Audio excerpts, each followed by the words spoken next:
नमस्कार दोस्तों। प्राचीन भारतीय इतिहास के जो भी हम लोग अभी तक चैप्टर पढ़े हुए हैं, पहला चैप्टर हम लोग पढ़े थे हड़प्पा सभ्यता यानी सिंधु घाटी की सभ्यता। उसके बाद फिर हम लोग पढ़े वैदिक काल, और वैदिक काल के बाद अब हमारा प्राचीन भारत के इतिहास में तीसरा चैप्टर जो बहुत ही महत्वपूर्ण चैप्टर है। और अगर कहा जाए कि प्राचीन भारतीय इतिहास को एक दिशा देने वाला काल यहीं से शुरू होता है, जिसको हम लोग जानते हैं 16 महाजनपद यानी महाजनपद काल के नाम से हम लोग जानते हैं। हड़प्पा सभ्यता के लगभग 1000 साल, पतन के 1000 साल बाद 6ठी शताब्दी ईसा पूर्व की बात होती है। 6ठी शताब्दी ईसा पूर्व की बात आती है, और इस शताब्दी में यानी कि हड़प्पा से पूर्व और वैदिक काल में देखेंगे कि लगभग एक गांव वाली जिंदगी जीने का जो एक क्रम चल रहा था। लोग उतने विकसित नहीं थे, लेकिन जब हम लोग हड़प्पा सभ्यता को पढ़े तो वहाँ पर पता चला कि हड़प्पा सभ्यता एक प्रकार की नगरीय सभ्यता थी, और वहाँ के लोगों का आर्थिक, सामाजिक, राजनीतिक जीवन, धार्मिक जीवन जो था बिल्कुल नगर के समान था, यानी एक विकसित समाज था। अब होता क्या है, वैदिक काल में जैसे ही आप प्रवेश करते हैं तो वैदिक काल में पढ़ते हैं कि उतनी नगरीय सभ्यता नहीं थी, लेकिन राजनीतिक जीवन वैदिक काल में बिल्कुल थोड़ा सा देखिएगा कि हड़प्पा सभ्यता से कुछ विशेष था, और नियम कानून कुछ अधिक थे हड़प्पा सभ्यता के। इसमें हम लोग पढ़ेंगे 16 महाजनपद, आखिर नाम क्या क्यों पड़ा इसका, ये भी हम लोग समझेंगे। इस महाजनपद काल में यानी 6ठी शताब्दी ईसा पूर्व में भारतीय जो क्षेत्र थे एक नगर के रूप में विकास करना शुरू कर दिए। यहाँ के लोगों की जीवन शैली जो थी एक नगर की तरह, जिस प्रकार से शहरों में निवास करते हैं, उनका जीवन जीने का अपना स्टाइल होता है, उसी प्रकार से 6ठी शताब्दी ईसा पूर्व को माना जाता है कि ये प्राचीन भारतीय इतिहास का एक विकास का काल रहा है। यानी मानव जो है यहाँ अधिक विकास किए। इसको 16 महाजनपद के नाम से भी हम लोग जानते हैं। 16 महाजनपद कहने का तात्पर्य यहाँ पर ये है, ये महाजनपद क्या है। जैसे आजकल आज भी देखते होंगे कि उत्तर प्रदेश के जिलों को वहाँ पर जिला नहीं जनपद के नाम से जाना जाता है, लोग जनपद कहते हैं। कई जनपदों को मिलाकर के एक महाजनपद का निर्माण होता है। उसी प्रकार से देखेंगे कि प्राचीन भारत में मौजूद बड़ी राजनीतिक भौगोलिक जो इकाइयाँ थी वह 16 महाजनपदों में विभक्त थी, और 6ठी शताब्दी ईसा पूर्व में उन जनपदों को शामिल करके, इन क्षेत्रों को शामिल करके की गई जो पहल थी एक स्वायत्त पहल थी। हड़प्पा सभ्यता के पतन के लगभग 1000 वर्ष बाद 6ठी शताब्दी ईसा पूर्व में देश नए शहरी केंद्रों के रूप में देखा जाए उभरने लगा, और इस कारण 6ठी शताब्दी ईसा पूर्व को भारतीय उपमहाद्वीपीय में दूसरे शहरीकरण के नाम से भी जाना जाता है। 600 ईसा पूर्व से 300 ईसा पूर्व की अवधि के बीच का जो लगभग 60 शहरी, और कहा जाए यानी 600 से 300 ईसा पूर्व के बीच 60 शहरी कस्बों, शहरों की स्थापना की गई, यही 300 साल के अंदर में। और जो शिल्प विकास और व्यापार गतिविधियों के प्रमुख केंद्र रहे ये 60 शहर।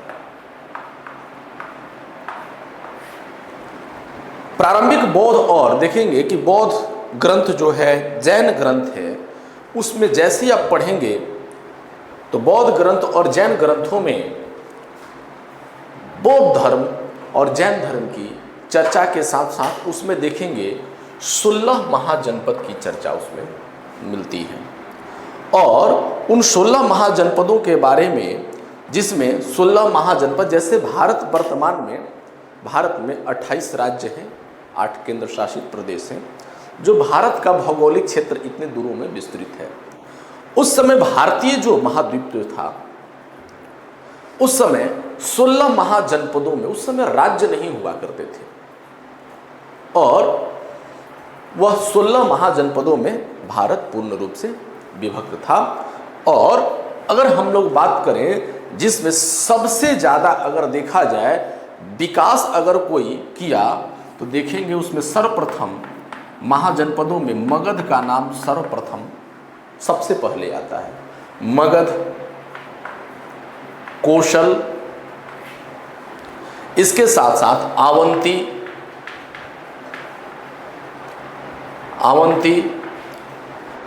पंचाल, एक पंचाल की, इन हालांकि 16 महाजनपद हैं, जिसमें से इन 4 का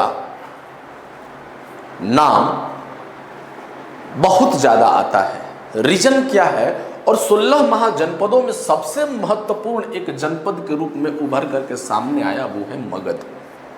मगध की धरती सबसे ज़्यादा विकास की, और इसका इतिहास भी बहुत अच्छा खासा रहा है। इसलिए 16 महाजनपदों में हम लोग सबके बारे में थोड़ा थोड़ा सा पढ़ेंगे ही, लेकिन इसके साथ साथ हम लोग विस्तृत तौर तरीके पर मगध महाजनपद के बारे में हम लोग पढ़ेंगे। महाजनपद सबसे तात्पर्य है बड़े जनपदों से होता है। जैसे हमने आपको बताया कि छोटे छोटे जनपद, यानी वर्तमान में जैसे उत्तर प्रदेश के जिलों को जनपद कहा जाता है, यानी जनपदों को मिला करके, यानी जनपद अर्थात जिला, कई जिलों को मिला करके एक महाजनपद का निर्माण हुआ है, जो वैदिक युग के दौरान भारतीय उपमहाद्वीप में मौजूद राजनीतिक इकाई थी। क्या थी ये? राजनीतिक इकाई थी। 6ठी शताब्दी ईसा पूर्व के समय उत्तर प्रदेश और बिहार की बात करें, देश के प्रमुख राजनीतिक केंद्र बन गए। 6ठी शताब्दी ईसा पूर्व में बिहार और उत्तर प्रदेश की अगर बात करें, दोनों जो है राजनीतिक केंद्र के रूप में बहुत ज़्यादा उभर करके यह सामने आया। इन क्षेत्रों के कुछ प्रादेशिक राज्यों ने देखिएगा कि लौह उत्पादन के केंद्र तक पहुंच की प्राप्ति की। उनका उपयोग लोहे के हथियार और उपकरण बनाने में बहुत ज़्यादा अग्रणी थी। वर्तमान का जो बिहार है, अभी बिहार में देखिएगा कि लौह का खाद्यान्न हमारे यहाँ वर्तमान में नहीं है, क्योंकि जब झारखंड अलग हो गया हमसे, तो झारखंड जब से अलग हो गया तो लोहे की जो चीज़ें हैं, लोहे का जो खाद्यान्न है वो झारखंड में चला गया। तब से बिहार में, यानी उस समय बंगाल उड़ीसा का जो क्षेत्र था, बंगाल हो गया, उड़ीसा हो गया, झारखंड हो गया, ये सभी क्षेत्र बिहार के ही क्षेत्र थे। अधिकांश महाजनपदों की स्थापना की अगर बात किया जाए, तो अधिकांश महाजनपद जो थे वो लगभग कुल कई जनपदों को मिला करके बने हुए होते थे। ऐसे ही एक उदाहरण के रूप में हम लोग कौशल को भी हम लोग समझ सकते हैं। कौशल भी कई जनपदों को मिला करके बना हुआ है, जिसमें 2 जनपद शामिल थे। एक था शाक्य, इसमें एक था शाक्य और दूसरा था काशी। ये दोनों थे क्या? जनपद। और इन दोनों को मिलाकर के बन गया क्या? कौशल महाजनपद। ये 2 जिला कहा जाए उस समय के थे।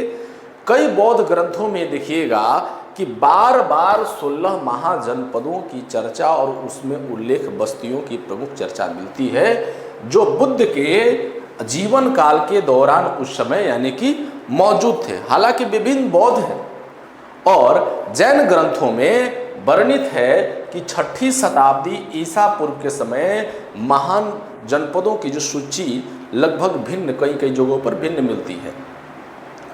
महाजनपदों का जो विस्तार की अगर बात करें, तो महाजनपद ज़्यादातर विंध्य पर्वत के अगर कहा जाए, विंध्य पर्वत के उत्तर में स्थित है और पूरब में बिहार से लेकर के उत्तर पश्चिम तक ये फैले हुए थे। अब बात करते हैं कि उस समय के 16 महाजनपद जो थे, उन महाजनपदों का यानी विस्तार जो था कैसे था। अब महाजनपदों की अगर बात किया जाए तो राजशाही महाजनपदों में, राज्यों में क्या होता था कि महाजनपद को थोड़ा सा हम लोग पहले थोड़ा सा समझ लेते थे कि इसमें होता क्या था।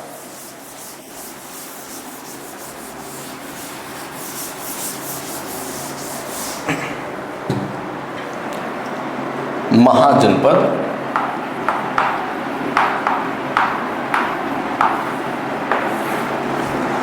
यानी कई जनपदों को मिलाकर के एक महाजनपद का निर्माण होता था। और महाजनपद जो था दो भागों में अगर कहा जाए तो बांटा जाए तो बांट सकते थे। एक राजशाही महाजनपद, राजशाही महाजनपद, और दूसरा था गणतांत्रिक महाजनपद। दो भागों में इसको हम लोग बांट सकते हैं।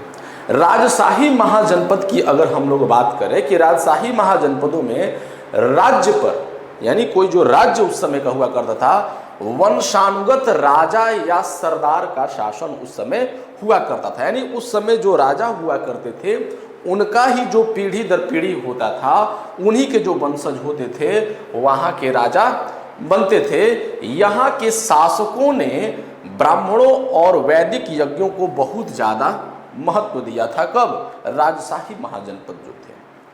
कोशल और मगध की अगर बात करें, कोशल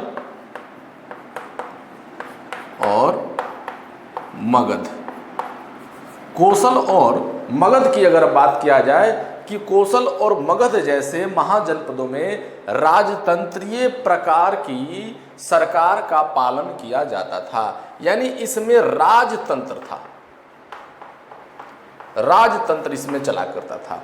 बाकी बच गया गणतांत्रिक महाजनपद। तो गणतांत्रिक महाजनपदों का यानी गणतांत्रिक यानी कुलीन महाजनपद के नाम से भी इसको हम लोग जानते हैं। यानी इस जनपद में राजा को राजाओं के समूह से चुना जाता था। ऐसा नहीं था कि राजा अगर कोई है उसी का पुत्र फिर राजा बनेगा, ऐसा नहीं होता था। राजाओं का एक समूह बैठता था और उसमें सेलेक्ट किए जाते थे। बाकी जो राजा हुआ करते थे मिल करके किसी एक को प्राथमिकता देते थे, जिसको चुनते थे वही वहाँ का महाजनपद का राजा हुआ करता था। अब बात करते हैं हम लोग गणतंत्र। यहाँ पर जो था गणतांत्रिक में, यहाँ ब्राह्मणों और वैदिक यज्ञों का अधिक महत्व नहीं दिया जाता था। कुछ बौद्ध ग्रंथों से यह स्पष्ट होता है कि ब्राह्मणों को वहाँ पे सामाजिक पदानुक्रम और क्षत्रियों को नीचे रखा जाता था, ऊपर रखा जाता। ब्राह्मणों को और क्षत्रियों को नीचे रखा जाता था। वहीं का एक क्षेत्र था बज्जी। बज्जी में सरकार के कुलीन तंत्र के रूप में वहाँ पे पालन किया गया। ऐसे महाजनपदों को गण कहा गया। अब बात करते हैं कुल महाजनपदों के बारे में कि इन महाजनपदों की जो सूची थी कि भारत में उस समय देखिएगा कि कुल 16 महाजनपद थे और उन 16 महाजनपदों के बारे में थोड़ी थोड़ी हम लोग जानकारी लेते चलते हैं। सबसे पहले अगर जनपद की बात किया जाए पहला, तो वो था अंग। अंग महाजनपद, कहीं कहीं अंग की देखेंगे ऐसे लिखा हुआ रहता है। अंग महाजनपद जो था पहला, इसकी राजधानी थी चंपा। इसकी राजधानी थी चंपा। चंपा इसकी राजधानी थी। वर्तमान का जो क्षेत्र है इसका, यानी वर्तमान का बिहार का मुंगेर और भागलपुर, मुंगेर और भागलपुर का जो क्षेत्र है, यानी उस समय का चंपा हुआ करता था। यानी अंग राज हुआ करता था। कहा जाता है अंग का ही राजा था कर्ण, जो महाभारत में आप पढ़े होंगे। ये जो अंग जो था, इस राज्य का एक इसके बारे में चर्चा मिलती है कि यह जो है चंपा नदी के किनारे स्थित था। चंपा नदी थी, हालांकि राजधानी भी चंपा है।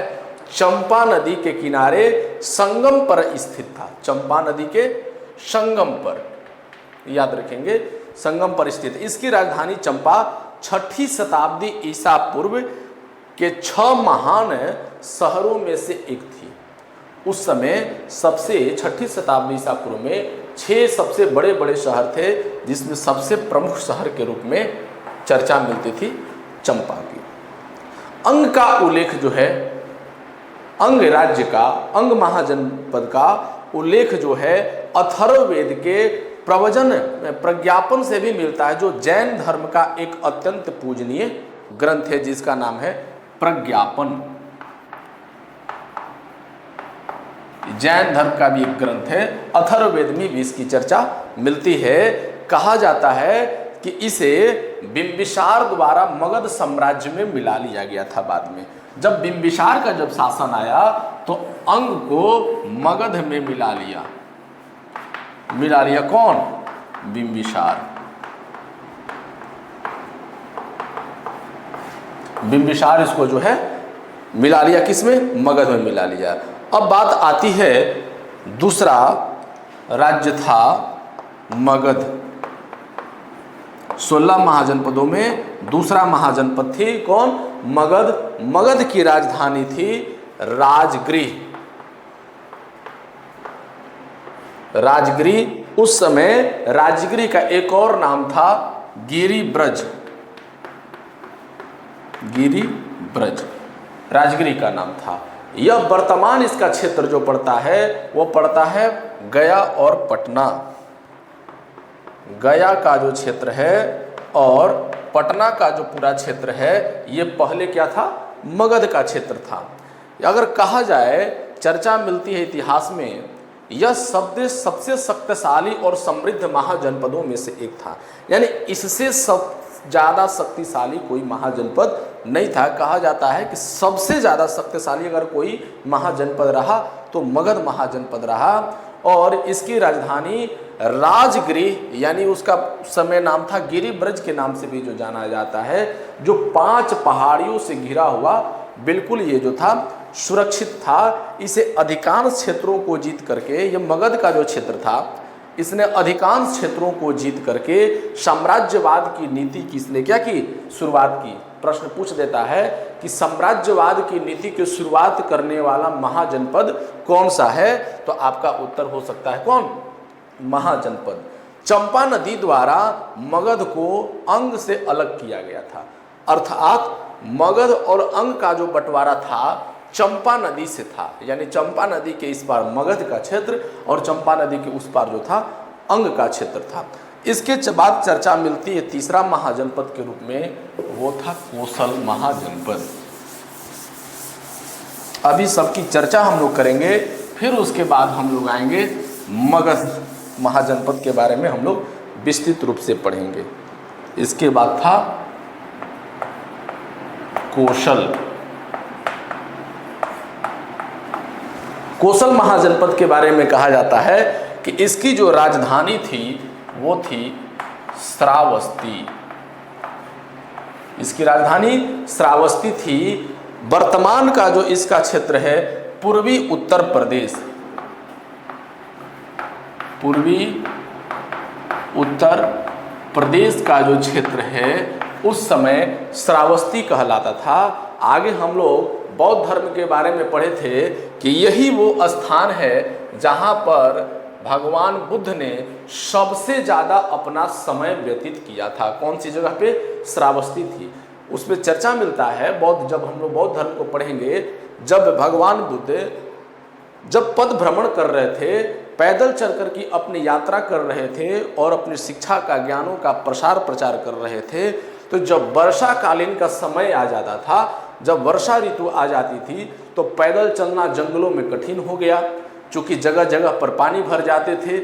इसलिए महात्मा बुद्ध ने, भगवान बुद्ध ने क्या किया? श्रावस्ती को चुना और इसी जगह पर प्रत्येक जो है, देखिए, जब भी वर्षा ऋतु आती थी तो श्रावस्ती में ही उन्होंने सबसे अधिक समय अपना व्यतीत किया। यानी कि कोसल महाजनपद की राजधानी थी श्रावस्ती, जो वर्तमान कहाँ है? पूर्वी उत्तर प्रदेश में यह पड़ता है। यह पश्चिम में गोमती नदी के पूर्व में, यह पश्चिम में गोमती नदी के पूर्व में सदानीरा नदी, उत्तर में नेपाल की पहाड़ियों से यह दक्षिण में स्यनदिका नदी से घिरा है। हिरण्यनाभ और महाकासल प्रसेनजीत और शुद्धोदन कौशल के कुछ शासक थे। यहाँ के शासकों की चर्चा मिलती है। राजा विदुर के शासनकाल के दौरान कौशल को मगध में मिला दिया गया। यानी कौशल को मगध में कब मिलाया गया, किसके शासनकाल में, प्रश्न पूछता है राजा विदुर के समय। यानी इसको मगध में मिला दिया गया। शासनकाल किसका था, राजा विदुर का शासनकाल था। चर्चा मिलती है कि अयोध्या, साकेत और श्रावस्ती तीनों जो है इसके महत्वपूर्ण नगर थे। अयोध्या, साकेत और श्रावस्ती ये तीनों जो थे इसके प्रमुख शहर थे। किसके, कौशल के। इसके बाद तीसरा, इसके बाद चर्चा मिलती है हमारे, देखिएगा तो वो है काशी का, चूंकि उत्तर प्रदेश से ही का ही क्षेत्र है। चौथा महाजनपद था वो था काशी। काशी के बारे में चर्चा मिलती है कि काशी की राजधानी थी वाराणसी। काशी की राजधानी वाराणसी थी। उस समय इसका नाम था बनारस। अब इसका नाम वाराणसी, हालांकि अभी भी बनारस शहर है, जो प्राचीन जो बनारस है आज भी है। कहा जाता है कि काशी के बारे में कहा जाता है कि पहले तो समझिए काशी की राजधानी वाराणसी यानी बनारस थी। वाराणसी जो गंगा और गोमती नदियों के संगम पर स्थित है। पूछ देगा, कोई प्रश्न पूछता है कि वाराणसी कौन सी नदी के किनारे स्थित है, तो गंगा और गोमती नदियों के संगम पर स्थित है। वे अपने घोड़े के बाजारों और सूती वस्त्रों के लिए जाने जाते थे। उस समय सूती वस्त्र का कहा जाए एक प्रमुख केंद्र के रूप में बनारस था। काशी के शासक थे बृहद्रथ। काशी के शासक उस समय था एक बृहद्रथ। बृहद्रथ की चर्चा मिलती है, जो काशी के नरेश थे, जो कौशल पर विजय प्राप्त किया। इन्होंने क्या किया, कौशल महाजनपद पर विजय प्राप्त किया। कौशल महाजनपद पर विजय प्राप्त की। हालांकि बाद में इसे कौशल को भी क्या किया, मिला लिया, जो मगध और कौशल के बीच युद्ध का एक प्रमुख कारण बन गया। इसके बाद चर्चा मिलती है बज्जी की। पांचवा महाजनपद बज्जी। बज्जी के बारे में चर्चा मिलती है कि बज्जी की राजधानी थी वैशाली। बज्जी की राजधानी थी वैशाली, जो वर्तमान में बिहार है। बिहार कहा जाता है, बिहार में वैशाली आज भी है, वैशाली जिला। बज्जी में सरकार के कुलीन तंत्र या गणतंत्र का रूप का पालन किया जाता था। यानी उस समय कहा जाता है कि गणतंत्र की शुरुआत की अगर बात की जाती है तो गणतंत्र की शुरुआत बिहार में देखिए यहीं से प्राप्त होता है। बज्जी जो है गणतंत्र के लिए एक विख्यात है, जो गंडक नदी ने, वहाँ पर देखिएगा गंडक नदी ने बज्जी को कौशल महाजनपद से अलग कर दिया। कौशल का जो क्षेत्र था और बज्जी का क्षेत्र था, दोनों के बीच में गंडक नदी है, जो बज्जी और कौशल को दोनों को अलग करती थी। यह लिच्छवियों द्वारा शासित था। यानी लिच्छवी नरेश, जो आप चर्चा आगे पढ़ेंगे हम लोग लिच्छवी के बारे में, लिच्छवी गणतंत्र के बारे में, जो उस लिच्छवियों द्वारा ये शासित था, जो ब्रिजी और कहा जाए ज्ञान तांत्रिक वज्जी पर शासन करने वाले महत्वपूर्ण वंश थे। वज्जिकों बौद्ध और जैन दोनों ग्रंथों पर विश्वास रखते थे। और देखिएगा दोनों ग्रंथों में 16 महाजनपदों में से एक के रूप में सूचीबद्ध किया गया है। यानी 16 महाजनपद देखिएगा कि बौद्ध ग्रंथ में ये जैन ग्रंथ में दोनों में बज्जी की चर्चा मिलती है और बज्जी का अपना एक महत्वपूर्ण स्थान रहा है। इसमें देखिएगा एक चर्चा और मिलता है मल्ल का।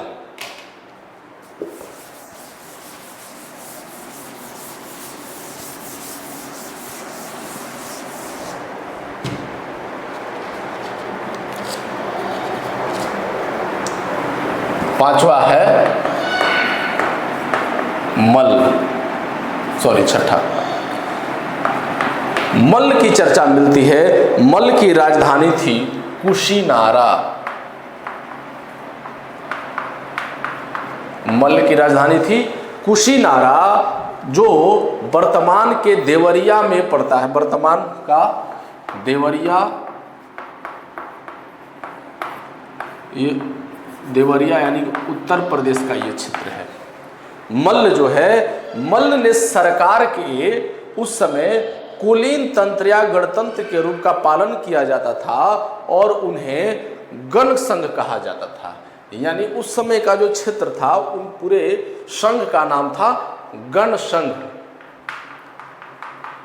गण संघ कहा जाता था और इसकी कई शाखाएं थी, जिसमें से पावा और कुशीनारा, इसकी शाखाएं अलग अलग थी, जिसमें से पावा और कुशीनारा जो था सबसे ज़्यादा इन शहरों में सबसे ज़्यादा विख्यात था। इन दोनों का शहरों की शाखाएं बुद्ध के समय में देखिएगा, दोनों शहर का, पावा का और कुशीनारा का जो शाखाएं थी, जो बिल्कुल बुद्ध के समय में बहुत ही महत्वपूर्ण थी।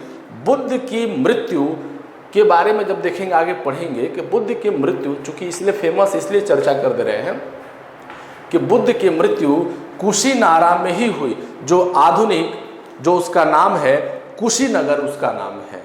और इन्होंने पावापुरी में निर्वाण को प्राप्त किया बुद्ध ने। हालांकि पावापुरी में बुद्ध का निर्वाण का स्थान माना जाता है, हालांकि वर्तमान का जो कुशीनगर जो है वहीं पर बुद्ध की मृत्यु हुई थी। इसके बाद चर्चा मिलती है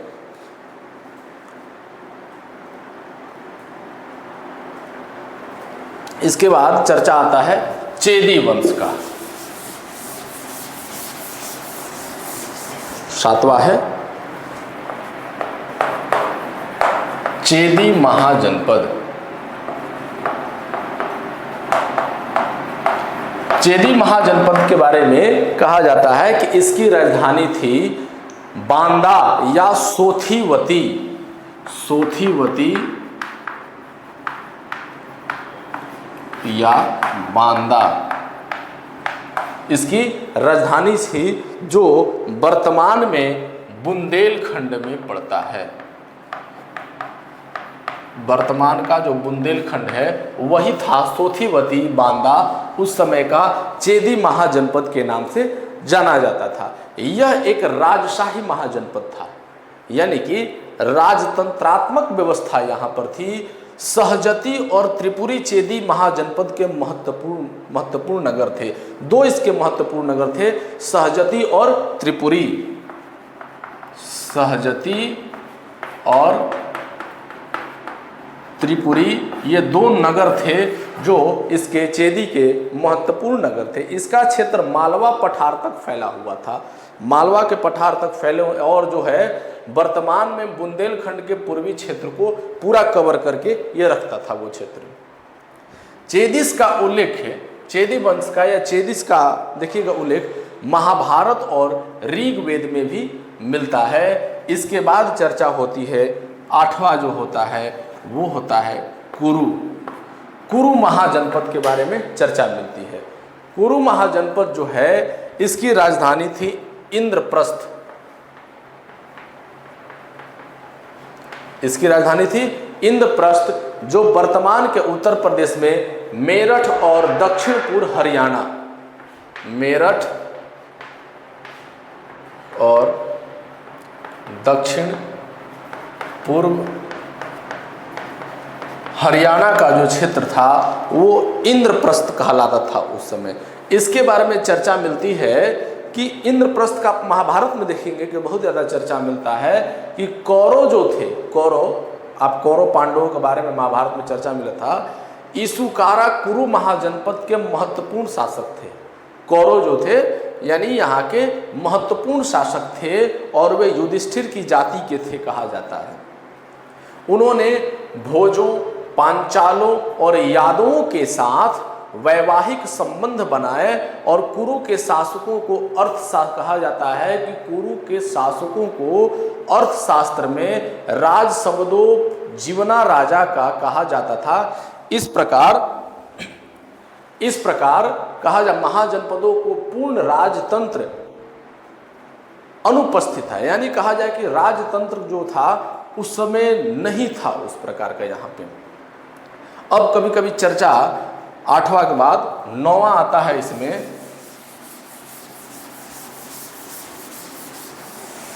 9वां महाजनपद था पांचाल। कुरु के बाद चर्चा मिलती है पांचाल की।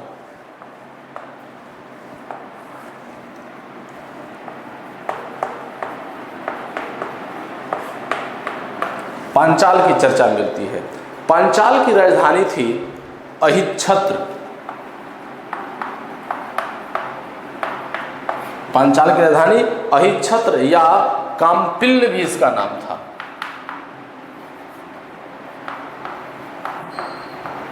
इसका नाम काम्पिल्य भी था, जो पश्चिम उत्तर प्रदेश के क्षेत्र में पड़ता है।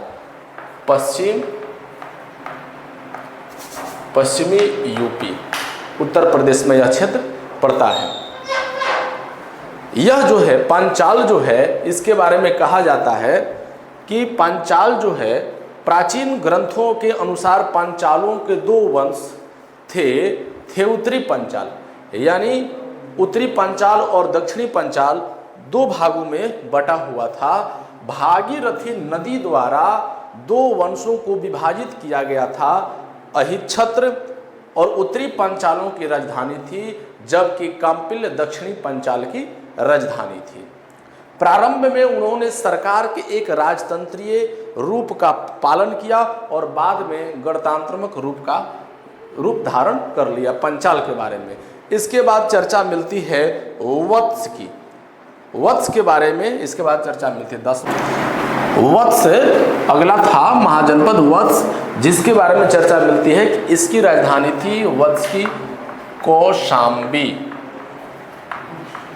इसकी राजधानी थी कौशांबी, जो वर्तमान के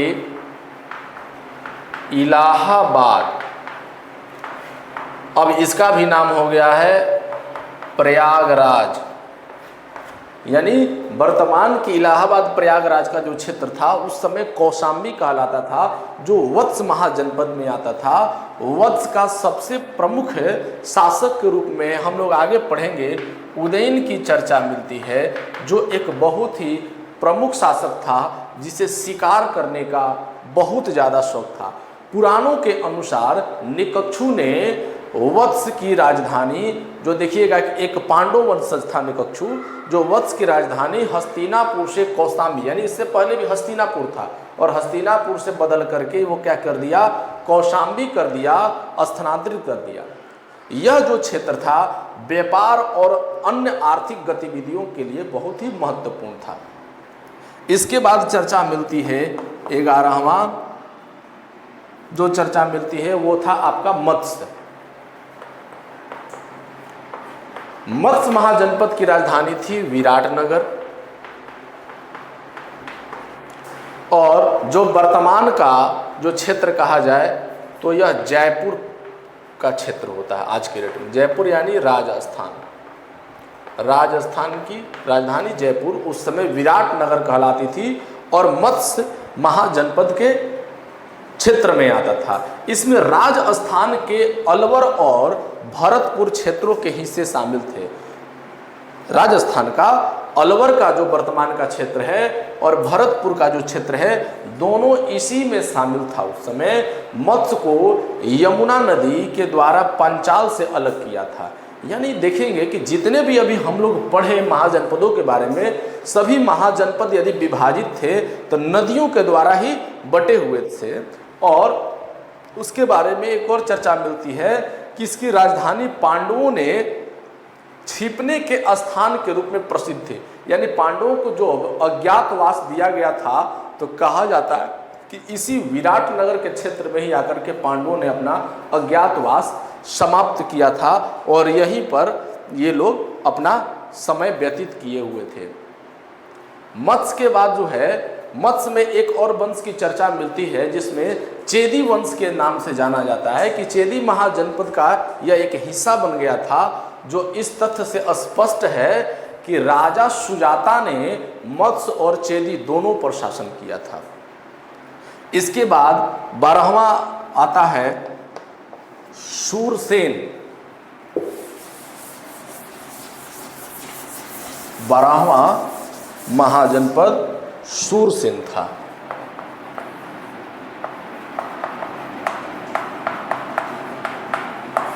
शूरसेन ऐसे भी होता है, कहीं कहीं देखिएगा शूरसेन इस प्रकार से मिलेगा, दो तरह से लिखा जाता है। शूरसेन, शूरसेन की राजधानी थी मथुरा। इसकी राजधानी थी जो वर्तमान में भी मथुरा के नाम से ही जाना जाता है, यह उत्तर प्रदेश में स्थित है। इसकी राजधानी जो मथुरा थी, किसकी? शूरसेन की राजधानी जो मथुरा थी, यमुना नदी के तट पर स्थित थी। उन्होंने सरकार के कुलीन तंत्र या गणतंत्र रूप का पालन किया और इन्हें जो है गणतंत्र इसे भी कहा गया। अवंती पुत्र शूरसेन के प्रमुख शासकों में से एक बुद्ध के प्रमुख शिष्य थे। कौन? अवंती पुत्र शूर। उन्होंने मथुरा में बौद्ध धर्म का काफ़ी प्रसार किया। बाद में इसे विशाल मगध साम्राज्य में मिला लिया गया था।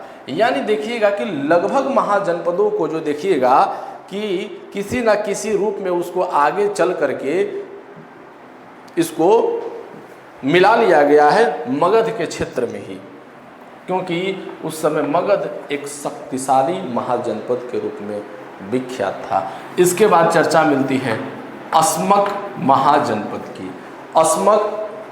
अस्मक की जो राजधानी थी पैठ, कहा जाए इसका राजधानी पैठन, जो गोदावरी नदी का किनारा था। गोदावरी नदी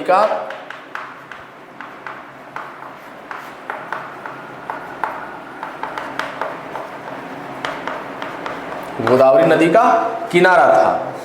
इसे अस्सक के नाम से भी, इसका एक और नाम है अस्सक के नाम से भी जाना जाता है। यह दक्षिण पथ में स्थित था। इसने तेलंगाना, महाराष्ट्र और आंध्र प्रदेश का क्षेत्र को कवर किया।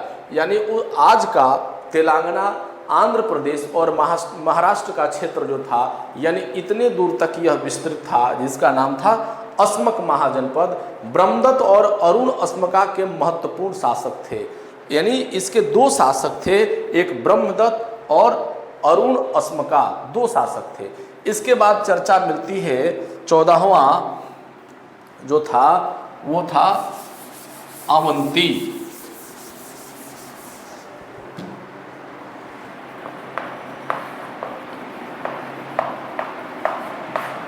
अवंती महाजनपद के बारे में चर्चा मिलती है कि यह महाजनपद सबसे शक्तिशाली महाजनपदों में से एक था। शुरू में ही हम बताएं कि यह सबसे शक्तिशाली महाजनपद था, जो दो भागों में विभाजित किया गया था, उत्तरी आवंती और दक्षिणी आवंती। यानी उज्जैन उत्तरी आवंती की राजधानी थी। इसकी राजधानी थी उज्जैन।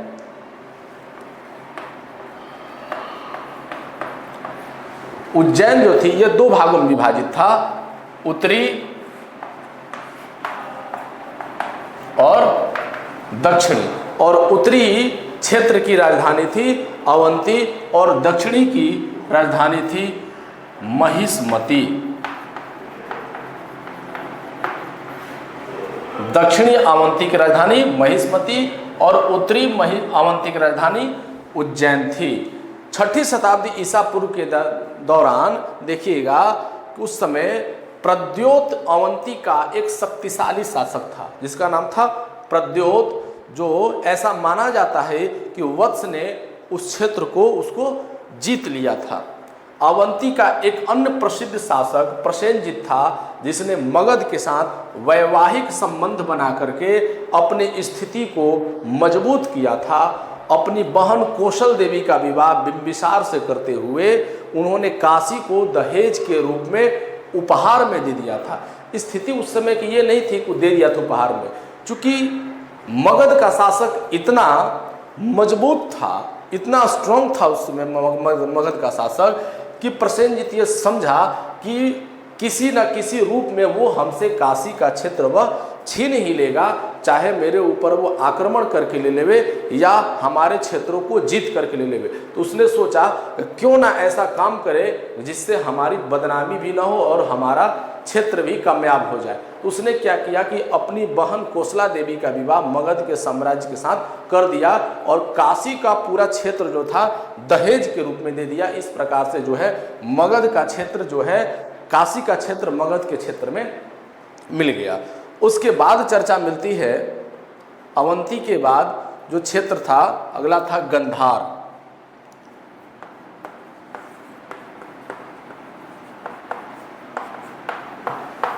गंधार की राजधानी थी तक्षशिला।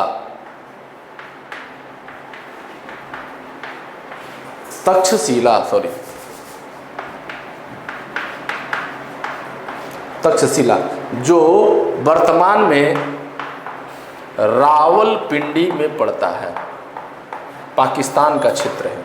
यानी उस समय पाकिस्तान भी हमारा भारत का ही क्षेत्र था। इसकी राजधानी जो थी गंधार की तक्षशिला भारत का एक प्रमुख कहा जाए शिक्षा का केंद्र था। यहाँ पर एक सबसे प्रमुख, यानी उस समय शिक्षा का केंद्र दो ही, नालंदा विश्वविद्यालय, तक्षशिला विश्वविद्यालय और विक्रमशिला विश्वविद्यालय, ये तीन विश्वविद्यालय प्रमुख थे।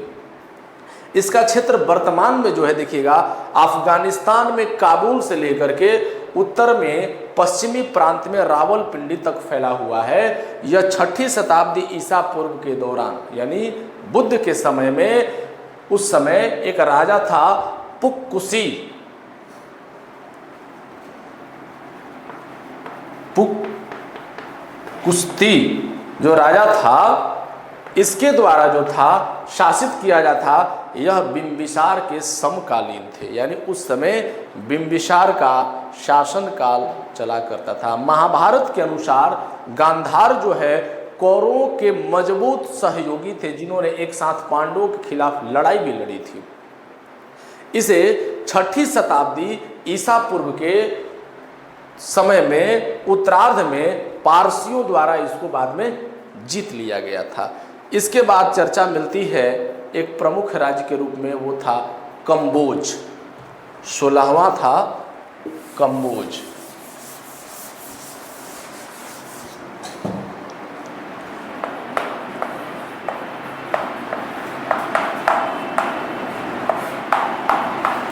कंबोज के बारे में चर्चा मिलती है कि इसकी राजधानी थी पुंछ। कंबोज की राजधानी थी पुंछ, जो वर्तमान में राजौरी और खजुराहो का क्षेत्र है। राजौरी का जो क्षेत्र है वर्तमान का, वो पुंछ अभी भी है। यह पंजाब और कश्मीर में हिंद कुश पहाड़ों के आसपास का जो क्षेत्र उत्तर पश्चिमी क्षेत्र से स्थित है। ब्राह्मणवादी ग्रंथों में कंबोज को असंस्कृत लोग माना जाता था। कहा जाता था कि यहाँ के लोग संस्कारहीन थे, इनके पास संस्कार नहीं था। अर्थशास्त्र में उन्हें वार्ता शस्त्रोपजीवन संघ के रूप में प्रदर्शित किया गया है, जिसका अर्थ होता है किसानों, व्यापारियों, चारवाहों और योद्धाओं का संघ हुआ करता था। अब देखिएगा कि महाजनपदों का राजनीतिक जीवन क्या था, राजनीतिक संरचना क्या थी, थोड़ा सा इसको समझ लेते हैं। कि अधिकांश राज्य में सम्राट हुआ करते थे, लेकिन कुछ ऐसा क्षेत्र था जो गण या संघ के रूप में जाने वाले गणराज्य भी थे। इन गण संघों में एक परिषद की मदद से राजा चुने गए शासन किया जाता था, जो कुलीन वर्ग के थे। 16 महाजनपदों के बारे में चर्चा मिलती है कि 16 महाजनपदों में से मगध बिंबिसार के शासन काल में सबसे शक्तिशाली राज्य के रूप में विकसित हुआ और उभर करके अधिकांश महाजनपदों को जीत करके वह एक विशाल साम्राज्य की स्थापना किया और अंततः मगध जो है उत्तर भारत में राजनीतिक गतिविधियों का एक प्रमुख केंद्र बन गया। मगध साम्राज्य भारत का एक पहला साम्राज्य था। यानी 16 महाजनपदों में 16 महाजनपदों में मगध का एक जो क्षेत्र था यही एक साम्राज्य का रूप धारण किया, यही साम्राज्य का रूप धारण किया। बाकी कोई भी महाजनपद साम्राज्य नहीं कहलाया। यानी मगध का क्षेत्र, चूंकि हमने बताया कि शुरू से यानी लगभग मगध का टारगेट ही था, मगध के जो भी शासक हुए, जो भी शासक यहाँ के हुए, बहुत ही शक्तिशाली शासक हुए। इनका शुरू से ही इनका ये ध्येय रहा कि जितने भी आसपास के इनके जो महाजनपद थे उसको किसी भी प्रकार से साम दाम दंड भेद या वैवाहिक प्रक्रिया द्वारा किसी भी तरह से मगध में अन्य महाजनपदों को मिलाने के लिए ये तैयार रहते थे। और मिला करके जब सारा महाजनपदों को मिला लिया तो अंततः मगध जो है साम्राज्य का रूप धारण कर लिया। आज के लिए इतना ही, फिर मिलते हैं हम लोग अगले क्लास में। Thank you.